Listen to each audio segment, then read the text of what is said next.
So this is the big one, guys. In this video, we're doing the ultimate smartphone showdown. Here we're going to take a look at the top smartphones of 2014 and see which one rises to the top. In this epic lineup of smartphones, we have the iPhone 5S, the Samsung Galaxy S5, the Xperia Z2, the HTC One M8 edition, the LG G Pro 2, the Nexus 5, and the Oppo Find 7a. Now, if you want some detailed information about each phone, make sure to visit the description below this video to find those links. Now, the way that we're going to be evaluating the overall comparison is through a series of categories. Each phone will be tested in each category and given a nominal score out of 10. We'll add up all the scores at the end and see which smartphone outshines the others, all things considered. Now keep in mind that everything we present in this video is based upon my personal experiences in using each of these devices for a couple of weeks to a couple of months. So the scores that you'll come across are really not definitively scientific in any way.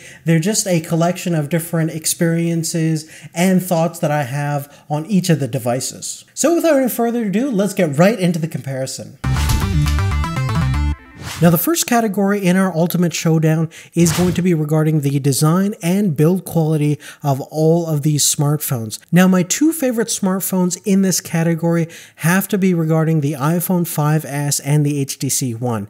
The HTC One definitely gets a 10 from me because it pretty much has the best shape for a larger smartphone. It has all the right proportions and it really feels great in most people's hands. Not to mention that it's pretty much built like a tank with its overall metal chassis and construction. The iPhone 5S is also very, very high up on this list. It has a score of 10, and it's really the form factor that makes it great for most people that want a more compact device, not to mention a design and fit and finish that is really industry leading. The Xperia Z2 I find also has one of the best button combination layouts on a phone right now, and with its IP58 certification, it's dust and water resistant over 1 meters and 30 minutes. So that's why it also gets a pretty high score of about 8.5. Continuing forward to the Samsung Galaxy S5, which has a very rigid polycarbonate construction, and this phone is very comfortable and certainly very well made. However, even though it has a IP67 certification, which makes it waterproof and dust resistant, it's simply still not up to the level of what you would find on the HTC One M8. Now, interestingly, when we take a look at the Oppo Find 7a, in terms of the design and build quality, I think it's pretty much identical to what you would find on the Samsung Galaxy S5. And even though it's a bit of a larger phone, it still feels very comfortable to use on a day-to-day basis. Now, the LG G Pro 2, although the design and build quality is certainly not bad, I would say when we start to compare to the other smartphones, it's certainly a little bit more uncomfortable than all of the rest. The button placements at the back of the phone are pretty awkward to use, and I don't find them at a convenient location at all. Additionally, the phone also has some flex to the frame, which is certainly unfortunate when we start looking at phones in its category. The Google Nexus 5, although its overall design is not flawed in any way whatsoever, I do have to say that there's a good reason why this phone costs almost half of what all the rest of these premium smartphones actually cost. And after a couple of weeks of usage, I noticed that the stickers at the back of the phone started to peel off, dust gets trapped within the crevices of certain areas of the phone, and the polycarbonate construction is just simply not as up to the standard as what we find in other premium smartphones. Now, the next category we're going to take a look at is the screen quality of all these devices. And straight off the bat, the three best screens is very clear to me at this point after a couple of, but they all get it for a little bit different reason. I think the Samsung is the best in terms of the overall vibrancy and the contrast ratio, not to mention its insane black level capabilities thanks to its OLED backlight display. The HTC One has the best overall clarity and sharpness thanks to its high PPI ratio of 441, and the Sony Xperia Z2 has probably the best color reproduction to my eyes. They're all very, very good in terms of overall experience and display, and that's why they're pretty much tied at around 9.5 each. Furthermore, in terms of the LG G Pro 2, the Google Nexus 5, and the Oppo Find 7a are very close to each other in terms of the viewing experience. They all offer pretty similar performance in terms of color reproduction and overall clarity, and I would give all three of these phones a score of 8. Now the iPhone 5S I have to give a 7.5, even though it has decent color reproduction and the overall experience of the screen and reading text and images look very good, and certainly have no major complaints.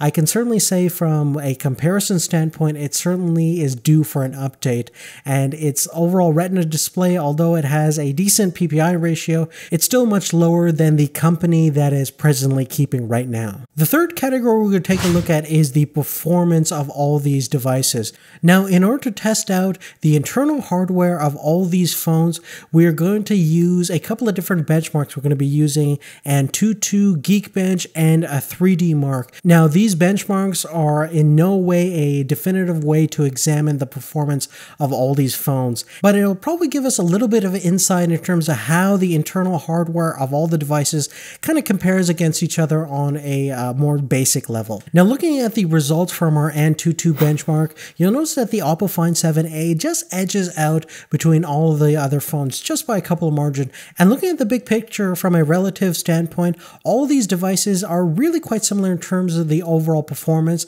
because they have very similar internal architecture. If you look at the Samsung Galaxy S5, it's just getting a little bit lower than the Oppo, and the HTC One M8 is also falling just short behind the Samsung Galaxy S5 just by a hair of a margin, and the Xperia Z2, LG G Pro 2, iPhone 5S, and Nexus 5 are shortly behind respectively. Moving forward, you'll notice on our Geekbench test, the Oppo Find 7 again edges everything out in terms of its multi-thread score. It's the best in terms of that rating, and interestingly, the iPhone 5S is very highly rated on the single core thread score, which is very impressive, and that's thanks to its very fast dual core A7 processor. Interestingly, you'll notice that most of the other Android smartphones are getting a score around 2800 on the multi-core thread score, which is not surprising since their internal hardware is almost identical with the exception of the Nexus 5 and the LG G Pro 2 have a different processor than the one found on the Z2, S5, and HTC One M8. Moving forward, the next benchmark that we're going to test out is the Ice Storm Unlimited test, which is from 3D Mark, and this is going to specifically test our graphical performance of each smartphone. And you'll notice that the HTC One M8 version edges everything out just a little bit, scoring about 21,000, and the Oppo Find 7a is closely behind, followed by the Samsung. And as you'll notice, the iPhone 5S is actually the least performing smartphone in terms of this 3D benchmark. Now, it's important to note that in most cases, the scores that we just did do not really translate into real life performance differences. All these phones here deliver a very fast and smooth overall experience with a really zero to no lag and performance hiccups. And you really have to use them in a day-to-day basis to kind of see which device actually fits your needs and your performance demands the best. But based on my personal experience and the benchmark scores that we did previously, I would have to say that the Oppo Find 7a is probably the fastest phones in this lineup, getting a score of 10. The HTC One is a 9.5. Samsung is going to be rated a 9. The Z2, I'll give an 8.5. The iPhone is overall very good in terms of its single core threaded application, and it has a score of 8. And the LG G Pro 2 and the Nexus 5 are pretty much tied in terms of their speed and overall performance at 7.5. Now, these days, a smartphone is not really a smartphone without a tremendously powerful camera, and all these phones really demonstrate that quite well. I have to say that if you're interested in a more in-depth analysis of the video quality and stills capabilities of all these smartphones, I would highly recommend checking out my video that I just made, and you can click on the screen right now. It'll also send you a link in the description as well as a link at the end of this video to watch that. But basically, my overall conclusion is that all of them are really great in terms of their overall camera capabilities.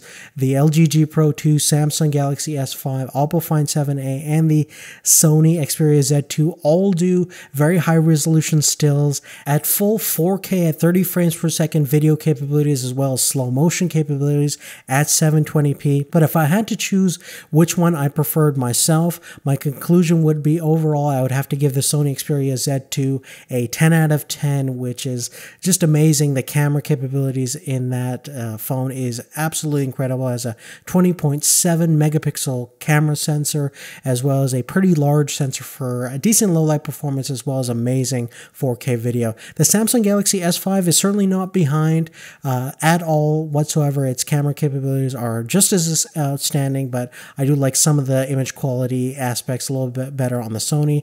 So the Samsung gets a 9.5, the LG gets a 9, the Oppo Find 7 also gets a 9.